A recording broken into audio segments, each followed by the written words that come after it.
Bien, los depósitos relacionados a procesos sedimentarios hemos visto recién los de hierro y ahora vamos a ver los de manganeso.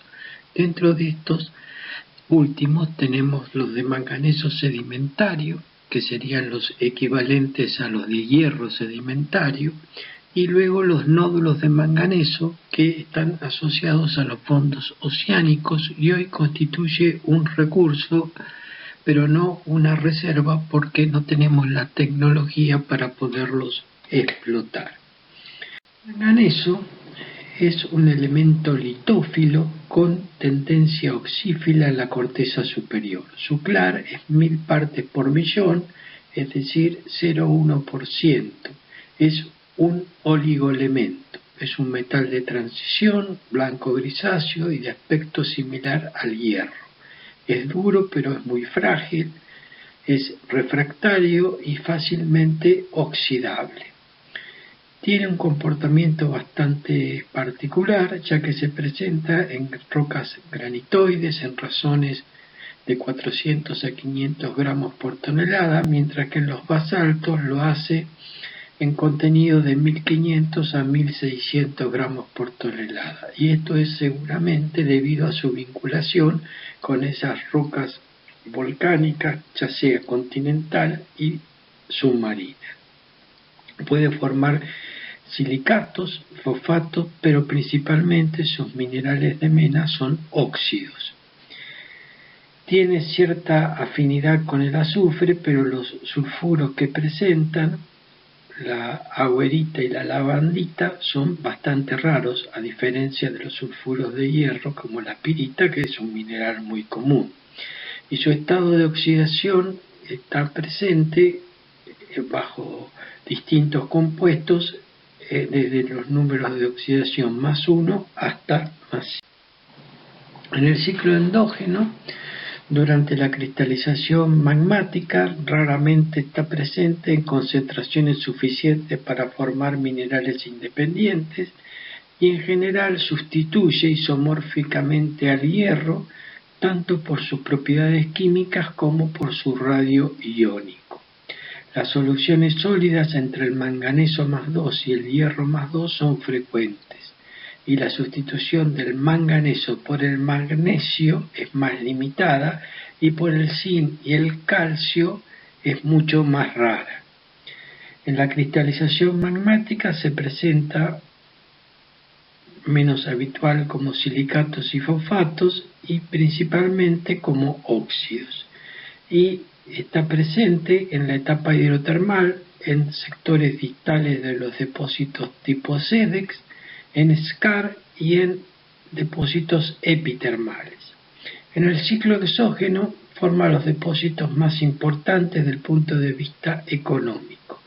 El manganeso +2 es muy soluble, forma soluciones ácidas que migran y precipitan en condiciones reductoras como hidróxidos coloidales microcristalinos, en depósitos lagunares o en cuencas marinas. También el manganeso +2 puede pasar a la solución como bicarbonato y precipitar en presencia de oxígeno disuelto bajo la forma de hidróxidos o óxidos de manganeso +4. En principio, el hierro y el manganeso, de acuerdo a esas características geoquímicas que hemos enunciado y que muestran ciertas similitudes, deberían moverse y precipitar juntos. Pero esto no ocurre en todos los depósitos. Hay algunos, como en Cuyuna, que está en el lago Superior en Estados Unidos, donde el manganeso alcanza contenidos hasta el 20% de la mena de ese depósito de hierro bandeado. Es decir, en este caso habría una depositación de ambos elementos. Sin embargo, en otros sectores del mundo, la separación, en otros depósitos, la separación es casi completa entre el hierro y el manganeso, y existen menas de hierro sin manganeso y otras con manganeso con trazas de hierro. Aparentemente, esa separación de estos metales en las cuencas dependería fundamentalmente del pH de las ¿Para qué se usa? Bueno, el 85% se aplica a la industria siderúrgica, en aleaciones con el hierro y en la producción de acero, ya que lo desoxida y aumenta la dureza porque le otorga resistencia a los choques. También se emplea como agente de aleación para el aluminio, por ejemplo, en latas de gaseosas, y el resto en la industria química para mejorar combustibles, en reactivos, pigmentos, decolorantes de vidrio, obtención de sales de manganeso y en la fabricación de pilas y baterías. En las pilas de zinc-carbón, el relleno de óxidos de manganeso actúa como despolarizador y requiere tener contenidos mínimos o superiores al 80% de óxido de manganeso. Es un elemento desoxidante, decolorante, blanqueador, bactericida, algalicida, lubricante y catalizador. Se comercializa bajo la forma de pellet y la ley habitual es de 48% de manganeso. La producción mundial es de 20 millones de toneladas año y la mayor parte proviene de estos depósitos relacionados a procesos sedimentarios. Los países productores más importantes son Sudáfrica con un 16%, Australia con un 15%, China con un 13% y Brasil con un 5%. Otros países que también tienen producciones relativamente interesantes son la India, Kazajstán, Ucrania, México, Birmania, Malasia. Minerales de mena. Dijimos que teníamos los óxidos e hidróxidos, como el grupo de la pirolusita con sus variedades polianita y rafdelita, que responden a la fórmula manganeso oxígeno 2, y el grupo de los melanos, donde tenemos la combinación de los dos óxidos, manganeso oxígeno 2, con N moléculas de agua y un metal. Y ese metal, según cual sea, le da distinto nombre a la especie mineral. Si es potasio es un criptomelano, si es bario puede ser silomelano o bien holandita, si es plomo coronadita, si es cobalto asbola. Los carbonatos, que tenemos la rodocrosita fundamentalmente, que es el carbonato de manganeso, que en general está asociado a la calcita, carbonato de calcio, y a la cudnorita, que forma una solución sólida con la ankerita, en la que hay una sustitución gradual del manganeso por el hierro. Y silicatos tenemos la rodonita, la bustamita y la espesartita, que es un granate con la variedad manganeso. Los dos primeros, rodonita y bustamita, son silicatos de manganeso y manganeso calcio, y son típicos de ganga de tipo skarn. Los depósitos de manganeso hay distintas clasificaciones, pero en general esas clasificaciones se basan en las características genéticas del depósito y en la estructura y litología del encajante. Podemos ver que los depósitos hidrotermales representan mucho menos volumen que los de tipo sedimentario, que son, como dijimos, la principal fuente, y estos sedimentarios y sus equivalentes metamórficos producen la mayor parte del manganeso mundial. Entonces los depósitos de manganeso pueden estar asociados a intrusivos intermedios afélsicos someros, fundamentalmente bajo la forma de skarn, depósitos relacionados a vulcanismo subaéreo, depósitos epitermales relacionados a vulcanismo submarino y sedimentación en el sector distal de los SEDEC, y en el ciclo exógeno relacionados a meteorización, depósitos residuales tipo lateritas, y los relacionados a procesos sedimentarios, que es lo que estamos viendo hoy, que son el manganeso sedimentario, que son, como dijimos, la principal fuente, y los nódulos de manganeso, que es un recurso importante en los fondos oceánicos y que en el futuro puede transformarse quizás en un yacimiento cuando tengamos la tecnología para explotar dichos recursos. ¿Cuáles son las características geoquímicas del manganeso? Dijimos que en parte tenía un comportamiento similar al hierro, pero que estaba ligado a magmas básicos y que se transportaba mediante soluciones acuosas.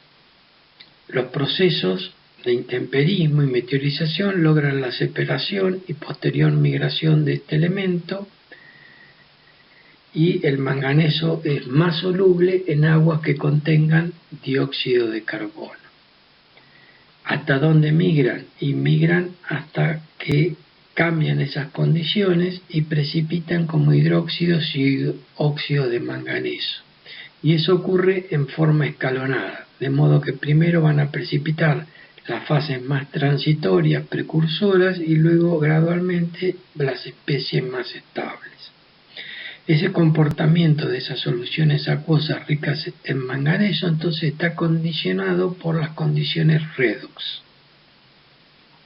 El manganeso en general se transporta comúnmente en solución bajo condiciones reductoras y ácidas. Los depósitos de manganeso recientes se localizan en los fondos oceánicos, especialmente asociados a dorsales, y no en las aguas someras de plataforma. La contribución hidrotermal de manganeso en esos depósitos submarinos debe haber sido sustancial. La actividad geológica debe haber jugado un papel importante en la precipitación del... ¿Ese manganeso de dónde procede? ¿Cuáles son sus fuentes? Pudo haber lixiviado de rocas continentales, transportado por las aguas hacia cuencas próximas, lagos, pantanos, o bien llegado al mar y precipitado en las porciones costeras de las cuencas, pero más distales que el hierro, por un proceso redox. Pudo haber procedido de emanaciones volcánicas subacuáticas, ya sea por lixiviación de material piroclástico de esos fondos marinos, o por actividad hidrotermal relacionado a ese vulcanismo submarino. Cualquiera fuese la fuente, el manganeso está disuelto en ese ambiente reductor, en cuencas anóxicas, y se va a depositar en condiciones oxidantes costeras, y eso ocurre particularmente durante procesos de ingresión. En esas cuencas anóxicas, va a estar asociado en general como ion manganoso, y va a estar vinculado, relacionado a lutitas negras.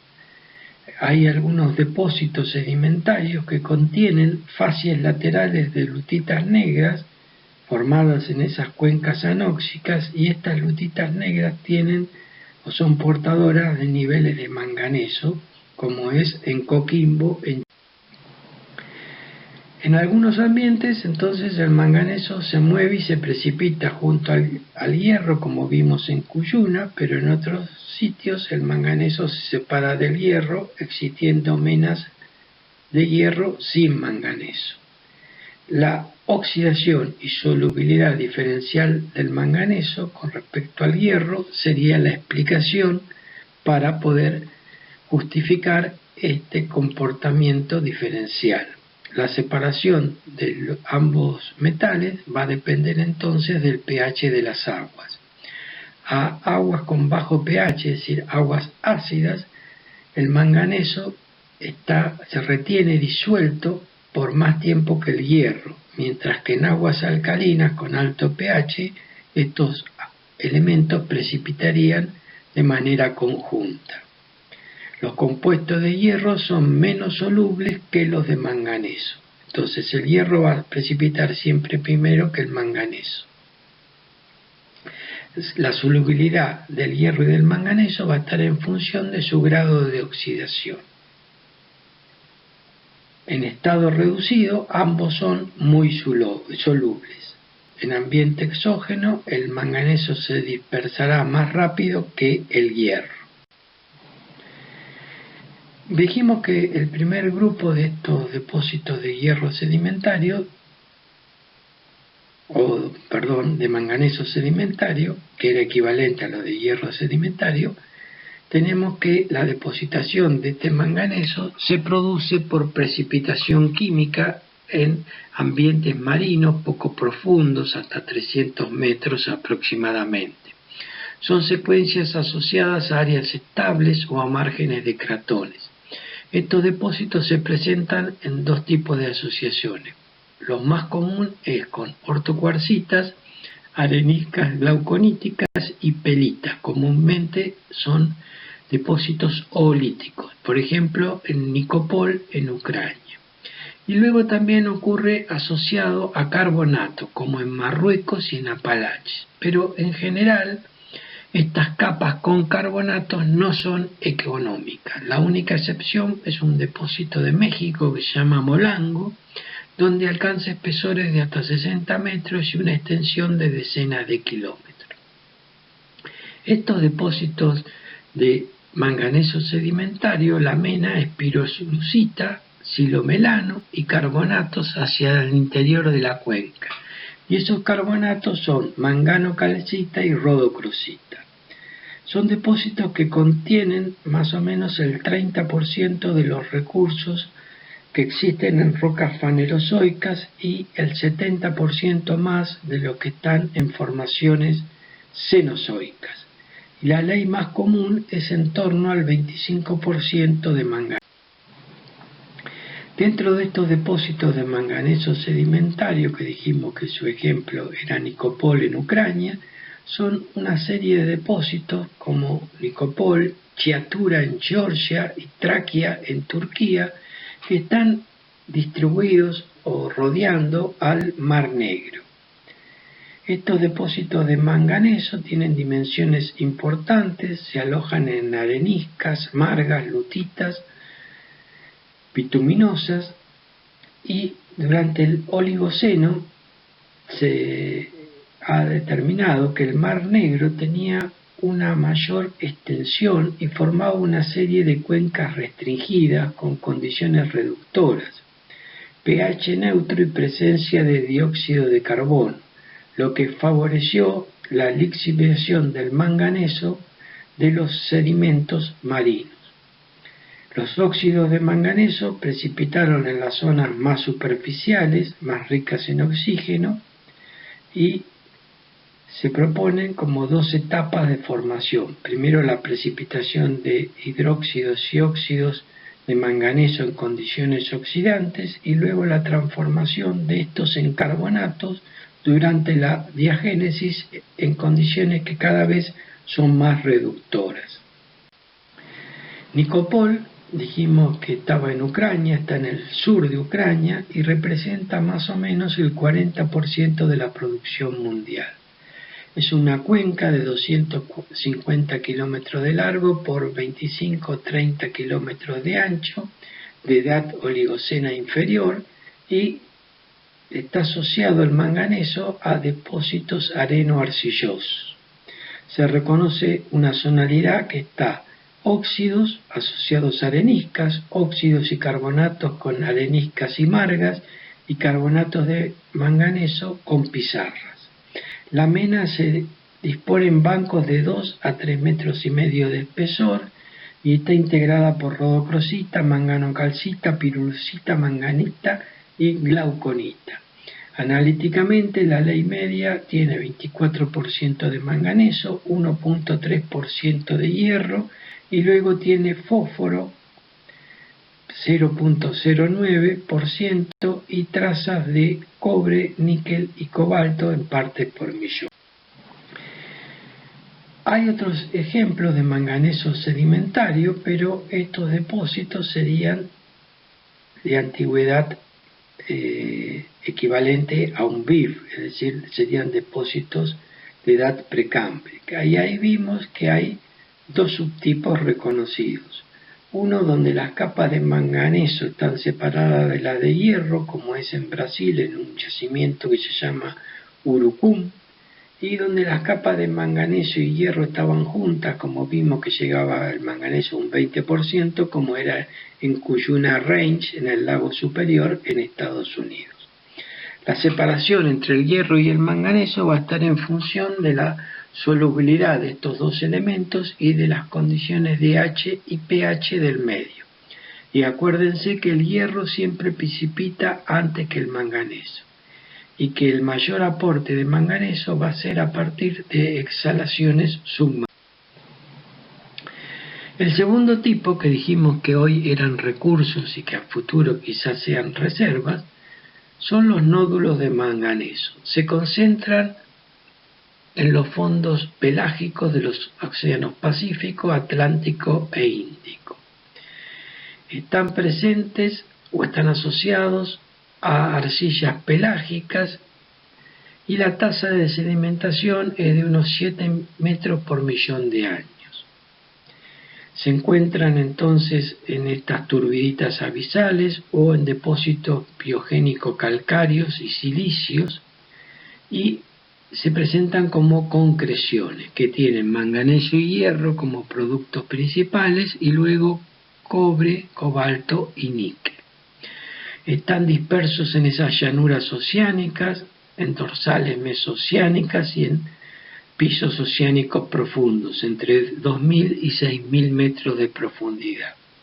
Y su distribución es bastante irregular en los 3 océanos y alcanzaría 2.5 por 10 a la 12 toneladas métricas como recurso, que doblan las reservas mundiales del hierro y manganeso conocidas. Tendrían también como recursos de níquel unos 20.000 millones de toneladas y de cobalto y cobre aproximadamente 10.000 millones de toneladas, con tenores importantes tanto en porciento de cobalto como de... Acá ven 4 fotos. La foto de la izquierda superior sería un nódulo del tamaño más habitual, común, que es como un puño de una mano. Luego un fondo con toda una serie de nódulos y de concreciones, y tenemos un nódulo mucho mayor, alcanza los 30 centímetros, que está a 4.000 metros de profundidad. Y en el planiferio, en esa distribución batimétrica en los océanos, se ven las zonas donde están distribuidos de manera irregular estos nódulos, y las zonas más oscuras corresponden a donde hay mayor contenido, mayor distribución. Son concreciones de formas esferoidales, discoidales e irregulares, tienen anillos de crecimiento y también se presentan en forma de costras. En general, la superficie de distribución en los fondos marinos actuales es de millones de kilómetros cuadrados. Muchas de las arcillas pelágicas que los están acompañando tienen sedimentos de radiolarios o diatomeas. Y la composición promedio de un módulo es 20% de manganeso y 16% de hierro, 0,33% de cobalto, 0,60% de níquel y 0,35% de cobre. Acá tenemos unos esquemas. En la parte superior, digamos, a partir de una exhalación submarina donde se formaban, si ustedes se acuerdan, los sulfuros polimetálicos submarinos, la exhalación que es portadora del manganeso, y ese manganeso, luego que está en las aguas, se va depositando y va formando por crecimiento diagenético estos nódulos de manganeso y hierro que están en las llanuras abisales. Y en los altos, en los montes submarinos, tenemos la presencia de costras, y esas costras, que son de ferro-manganeso, son mucho más ricas en cobalto. La mineralogía está compuesta por estos minerales, algunos comunes como el silomelano o la todorodoquita, y otros no más tan habituales como la birmesita y la bernardita, que son óxidos de manganeso con N moléculas de agua y que tienen además incorporado calcio, sodio, potasio, bario, etcétera, y incorporan como elementos de interés níquel, cobalto, cobre y zinc, aparte de esas costras ferríferas. Su textura es variable, puede ser botroidal, irregular, lisa. Internamente crecen como capas concéntricas en torno a un núcleo. La mayoría de estos nódulos tienen pocos centímetros de diámetro, como vimos, el tamaño de un puño y máximo, pero en general hay algunos que alcanzan hasta 30-35 centímetros de diámetro. Y su peso va a ir de decenas a centenas de kilos y se ha encontrado el más grande de 850 kilos. La velocidad de crecimiento es de pocos milímetros por millón. ¿Cómo es estas concreciones que se formaron en los océanos? Digamos, ¿de dónde sería la fuente? Bueno, la fuente puede ser controversial y se han planteado distintas alternativas. Puede ser que ese manganeso proviniese del continente, fuera transportado por los ríos al mar y que luego se depositara o estuviera en solución en las aguas hasta conformar estos depósitos. Que la lixiviación sea de la corteza oceánica, que se ha formado en las dorsales mesoceánicas, sobre todo a partir de rocas máficas, que sea por diagénesis de los sedimentos semipelágicos que permiten liberar hierro y manganeso en esos fondos oceánicos, por extracción biológica de organismos muertos en el océano, que tienen las propias aguas oceánicas o que sean sistemas hidrotermales volcánicos relacionados con esas dorsales mesoceánicas. El transporte, y pudo haber sido un transporte vertical por partículas como plancton o arcilla que atraviesan el agua marina en forma de suspensión, o por difusión de metales disueltos en sedimentos del piso marino, donde las reacciones diagenéticas anóxicas y óxicas incrementan el contenido de metal. Y la depositación seguramente fue a partir de coloides o de suspensiones de hierro y manganeso en ese fondo. Y eso ocurre por precipitación química de metales del agua, cerca del fondo marino donde se presenta el contenido máximo de estos elementos, por actividad bacteriana, en sedimentos marinos del piso oceánico y por depositación preferencial de metales disueltos en el agua como minerales como la todoro. Hay ahora dos ejemplos que vamos a dar que no pertenecen a este ejemplo de los nódulos de manganeso, pero que regionalmente tienen importancia.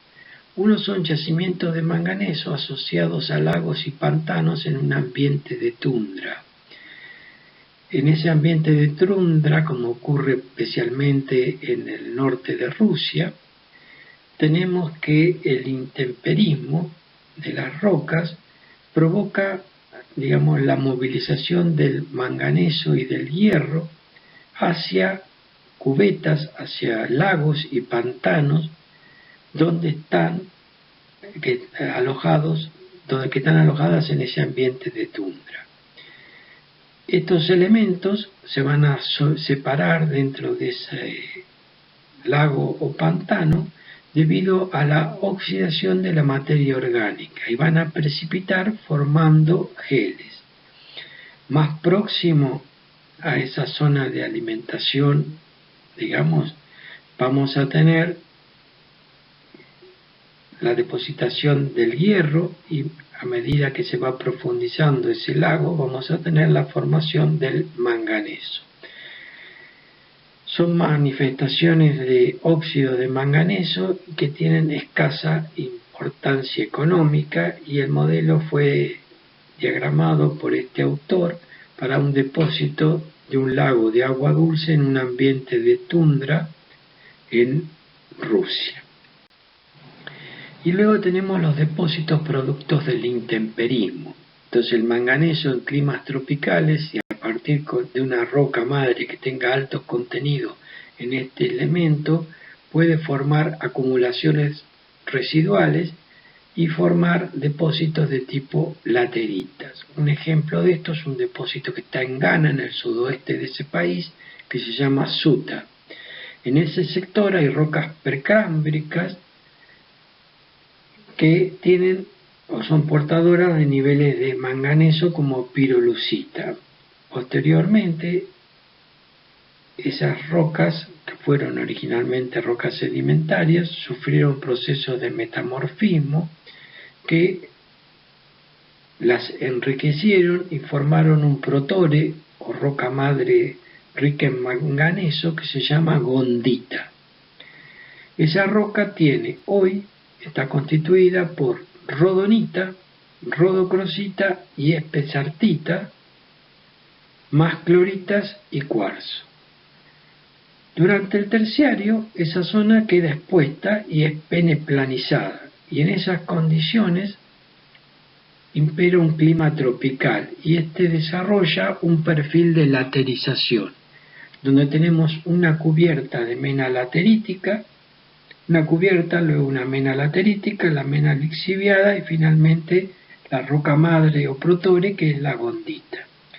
La mena estaría en la mena laterítica y está integrada por cuerpos irregulares de pirolusita y silomenal, con leyes de hasta 50% de manganeso y una reserva estimada de 80 millones.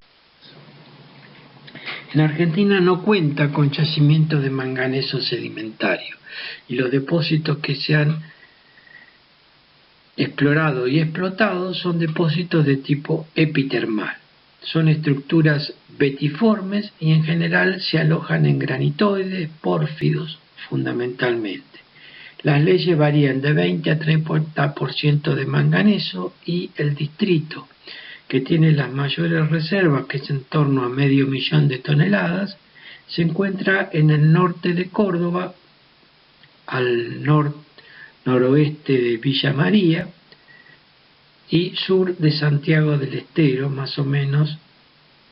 Ese es el sector, es una franja más o menos norte-sur que tendrá unos 25 a 50 kilómetros de ancho y son toda una serie de estructuras betiformes. Estos depósitos son epitermales y, como dijimos, son la principal reserva del país. La mena son óxidos de manganeso bajo la forma de silomelano, pirolusita, rafdelita, manganita y están asociados a hematita y limonitas. Y como gangas tenemos una ganga de baja temperatura como ópalo, calcita, aragonita, baritina, fluorita.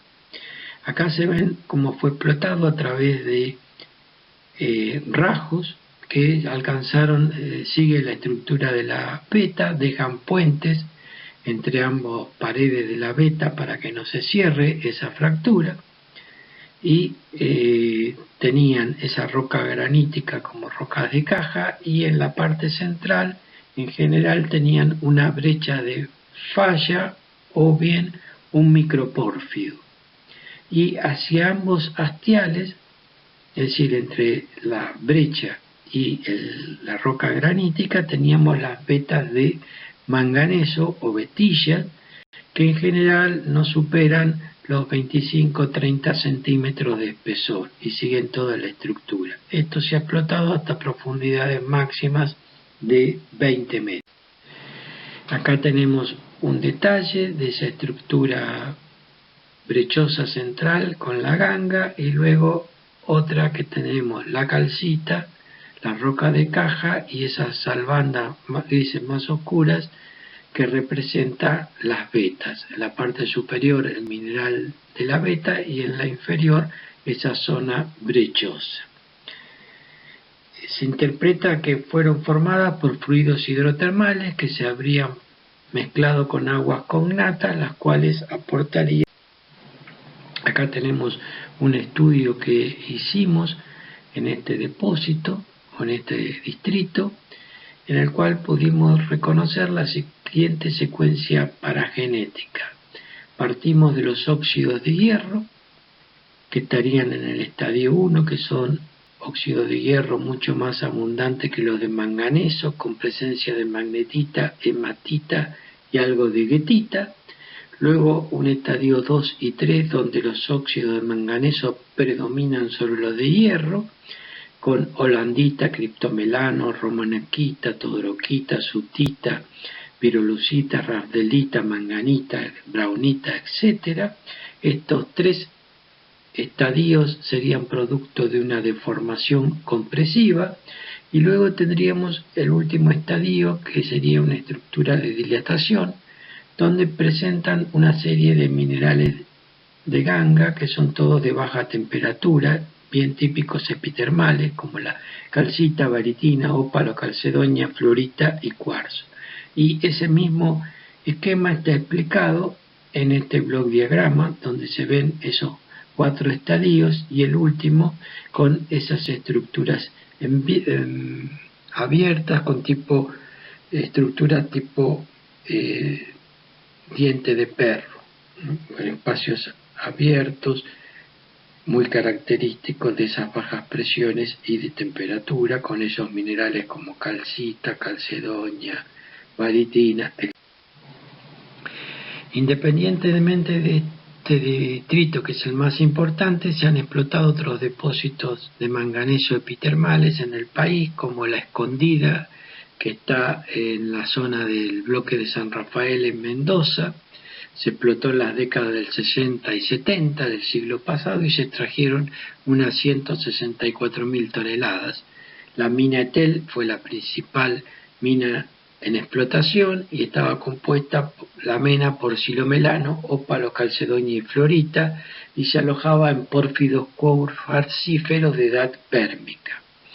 Luego tenemos en Capillitas, en Catamarca, se extrajeron unas 3.000 toneladas de rodocrosita como mineral de mena, está en explotación por fabricaciones militares, y tenemos las vetas de Alto de la Blenda y Farallón Negro en Catamarca, que serían vetas periféricas o satelitales con respecto al pórfido debajo de la lumbrera, y que se han explotado no por el manganeso sino por el oro, porque es vetas que tienen cuarzo con pirolucita hasta 14% de manganeso, y se las explota por el oro. Están en explotación por el oro, y la reserva de manganeso es del orden de 1.200.000